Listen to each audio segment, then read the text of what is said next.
Tiger Shroff की बागी 4 आमिर खान की गजनी से इन्फ्लुएंस्ड होगी।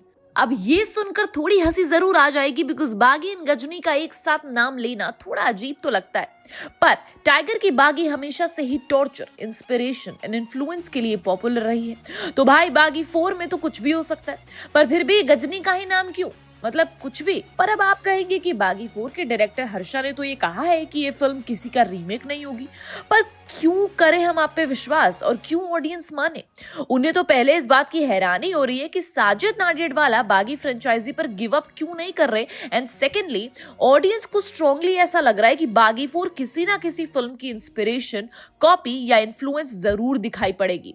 बिकॉज 2016 की बागी तेलुगु फिल्म वर्षम का रीमेक थी, फिर बागी 2 शनम का रीमेक थी, एंड बागी 3 फिल्म वेटिया से हाईली इंस्पायर्ड थी, यानी टोटल साउथ इन्फ्लुएंस्ड। वैसे जब हमने बागी 4 को विकिपीडिया पर देखा तो डेफिनेटली हमें पता नहीं चला और लगा कि न जाने क्यों बागी 4 के सामने आमिर एंड सूर्या दोनों की गजनी का नाम मेंशन था।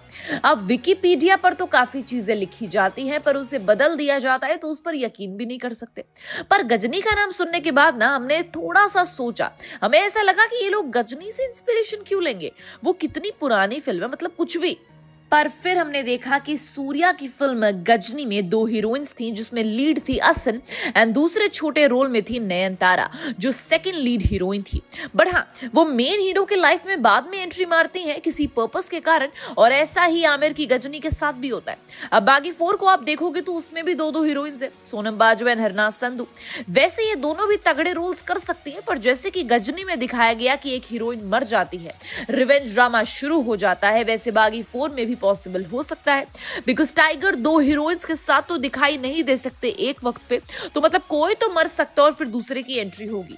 दूसरी बात ये है कि टाइगर अपने फर्स्ट लुक पोस्टर में इस तरीके से नजर आ रहे थे जैसे उनकी जिंदगी कितनी बदतर बन गई है। पूरा ट्रिम किए हुए बाल, बढ़ाई हुई दाढ़ी, टोटली लॉस्ट कैरेक्टर नजर आता है, यानी इसके पीछे बहुत बड़ी कहानी होगी जो उन्हें ऐसे रिवेंज जोन में धकेल देगी। अब अगर जरा गजनी को आप ध्यान से देखो तो आमिर का वो गजनी वाला लुक भी हीरोइन की मौत के बाद ही नजर आता है। बेसिकली कहने का मतलब ये है कि इसमें कोई कंपैरिजन नहीं है, but hero most violent man बनने के बाद के लुक किस तरह से जानबूझकर हटके दिखाने की कोशिश की जाती है, ये नजर आता है। वैसे अगर आप भी इसी डायरेक्शन में सोचोगे ना तो आप हमारी बातों से जरूर अग्री करोगे। पर ऐसा नहीं है कि बागी 4 एंड गजनी का कुछ है आपस में, पर हाँ, अभी कुछ फिल्मों के कुछ फैक्टर्स ऐसे होते हैं जो इससे पहले भी हमने देख लिए, जिनका हल्का सा इन्फ्लुएंस आगे आने वाली फिल्मों में दिखाई दे जाता है। खैर, पर आपको क्या लगता है हमें कमेंट सेक्शन में जरूर बताइएगा। And till then keep watching Bollygrad Studios. Become an actor in Bollywood. WhatsApp hi to 88288588.